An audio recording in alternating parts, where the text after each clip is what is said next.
Assalomu alaykum hurmatli obunachilar. Mana bugun ertalabdan Koji bog'iga keldik. Ularni bahorga shakl berishini ko'rsatib bermoqchiman sizlarga.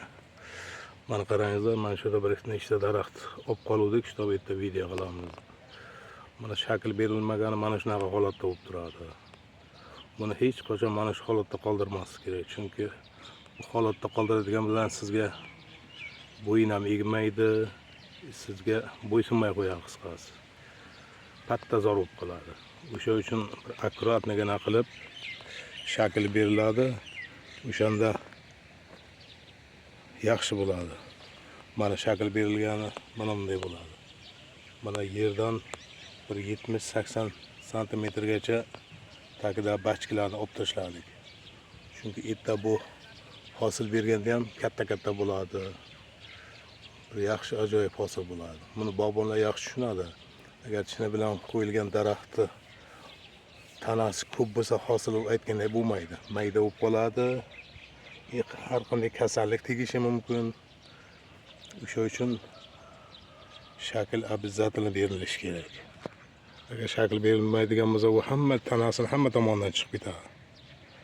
Atroflardan ham chiqib ketadi. O'shalarga ham yo'l qo'ymaslik kerak. O'zingiz ekkansizmi, o'sha tanani qoldirish kerak, qolganini rivojlantirish, olib tashlab, o'sha tanani faqatgina rivojlantirish kerak. Mana shu yerimiz 8 sotik, 20 ga 40 turistda joylashtirganmiz.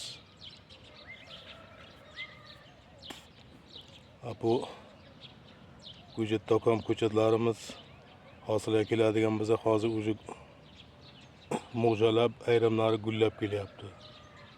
Mayda 15-20 lardan keyin o'zi mayda oxirlariga qisqasi pishib boshlaydi. Bir yilda 13 marta hosil deyilganda, lekin bizda 13 martadan ham ko'p bo'lib ketyapti. Chunki O'zbekiston o'lkasi issiq o'lka-ku. O'sha uchun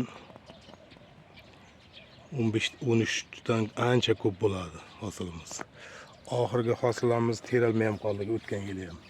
Chunki sovuq tushib qolyapti, dekabrda 15 lardan namgarchilik oshib ketib, quritishimiz qiyin bo'lyapti-dan keyin qolib ketyapti. Qushlarga bu. Kimlarni terib olib ketyapti, qiziqqanlar. Atak qolyapti. Ulgura olmayapmiz. Yaxshi. Har bir sezonda 300 kilo ziyodroq quritilgan mevasini olyapmiz-da. Mevalarimizni 1 kilosini optim narxi 550 dan sotilyapti. 100 grammi 70 ming. Bu qanaqa kasalliklarga deyotgan bo'lsak, deyarli hamma kasalliklarga to'g'ri kelyapti. Chunki buni doimiy iste'mol qilish kerak. Doimiy iste'mol qilish uchun har bir xonadonda ikkitagina ko'chati ekilish kerak-da. O'shanda ikkita ko'chatni ekib olsangiz, bitta oilaga yetadi mahsuloti. Buni barigidan ham foydalansa bo'ladi. Mevasidan ham.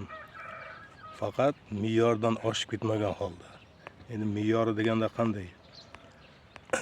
15 gram ertalab ovqatdan qaynagan suvga dimlab, 15 gram obedga ovqatdan uni ham qaynagan suvga dimlab iste'mol qilinadi. Kechga iste'mol qilinmaydi. Chunki kechga iste'mol qilinadigan bo'lsa uyquni qochiradi degan. Kunduzgi iste'mol qilingani uyquni yaxshilaydi kechga borib degan. O'sha uchun kechga iste'mol qilmagan ma'qul. Mana pishib turgan mevasi bizlardagilar gibridlashtirilgan yesa bo'ladi. Tak yeyish mumkin emas deyilgan. Pishib turgan mevasini, chunki tarkibidagi suvi zaharli deyilganda, odamga nojo'ya ta'sir qiladi deyilgan.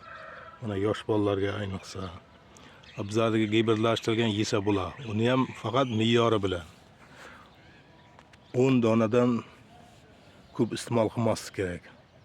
Misol uchun ertalabdan obedgacha bo'lgan vaqtga 10 dona, obeddan keyin kechgacha bo'lgan vaqtga 10 dona iste'mol qilsa bo'ladi. Bir kunda 20 ta.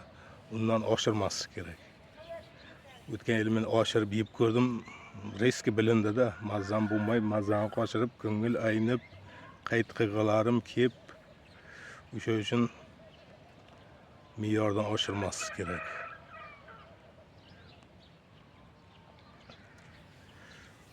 Buni doimiy iste'mol qiladigan bo'lsangiz bir mo'jizaviy ta'siri bor. Chunki bu ichaklarni yaxshi tozalaydi, immunni yaxshi ko'taryapti, jigarni yaxshi tozalayapti.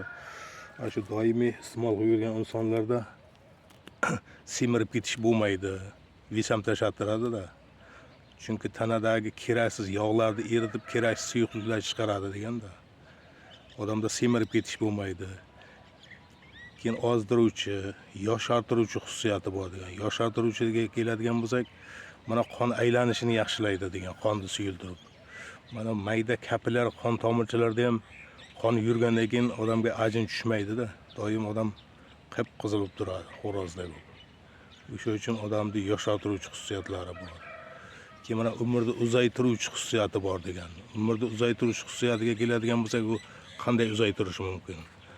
Mana immunitingiz baland bo'lsa, qoningiz normada suyuqlikda bo'lsa, ichaklar toza bo'lsa, qabziyatga chalinmasangiz, xohlaysizmi yo'qmi uzoq umr ko'rasiz. Menga shu ko'pincha meditsinada ham o'qiyapman, meditsinada ham aytilgan. Ichaki toza odam uzoq umr ko'radi degan. Inson tanasida ichak juda katta rol o'ynab beradi. Har qanday yegan mahsulotingizni kerakli elementlarni ichak oladi. Даже immunitet ham boshlanishi ichakdan boshlanar ekan. Shuning uchun ichagingiz tiqilib yotdimi, hech qaysi kasaldan tuzalmaysiz. Ichagingiz toza bo'ldimi, har qanday kasallik yengib o'tsa bo'ladi. Даже ko'zdagi kataraktalar ham so'rilyapti, doim iste'mol qilinganlar. Mana sahrlar uchun ham juda bir yaxshi effekt beryapti. Doim iste'mol qilsangiz, sahrni dorilarni aptekadan sotib olmasangiz, sizga eng yaxshi narsa shu. Doim iste'mol qilsangiz, sahr ham bezovta qilmaydi. Qondagi qand miqdori normada bo'lgandan keyin sizni bezovta qilmaydi. Bu uchun avvalambor mana bu yeb turgan oq nonimizni sal ligravka qilish kerak, kamaytirish kerak. Ular esa oq nondan umuman voz kechish kerak. Non deymiz, lekin nonni oldin yeganmiz yoshligimizda bizlar ham. Ular kepakli un bo'lardi. Shu ehlagan pillada 8 kilo undan xamir qiladiganmiz, обязательно shuni kepagi chiqardi. Hozirgi vish sortlarda umuman kepak chiqmaydi. Bu turgan bitgan kraxmal. Un kepagi bilan yaxshi-da. Kepak ichaklarni tozalaydi doimo. Bu vish sort un tozalamaydi bu. Naborot ishni bitkazyapti, ish qotayapti, bor kasallik yuzaga chiqyapti. Sahrda ham, davulnada ham, teridagi kasalliklarda ham bariga ichak sababchi. Ichagingizni tozalab oldingizmi, ichagingiz yaxshi yurishyaptimi, hamma kasaldan qutulsa bo'ladi. Agar tushunmovchilar bo'lsa qo'ng'iroq qilingizlar, kommentariyada yozingizlar, tushuntiraman. Chunki bu Gojet.com mevalari, daraxtlari bo'yicha hali mutaxassisning o'zi yo'q O'zbekistonda. O'sha uchun qiziqingizlar, juda bir yaxshi narsa. Har bir xonadonda o'sish kerak bu narsa, har bir xonadon. Shunda insonlar doim sog' salomat yashashadi. Mayli, e'tiborlaringiz uchun rahmat, sog' bo'lingizlar. Doim yaxshi kunlarda yashaylik. Kasal bo'lmangizlar.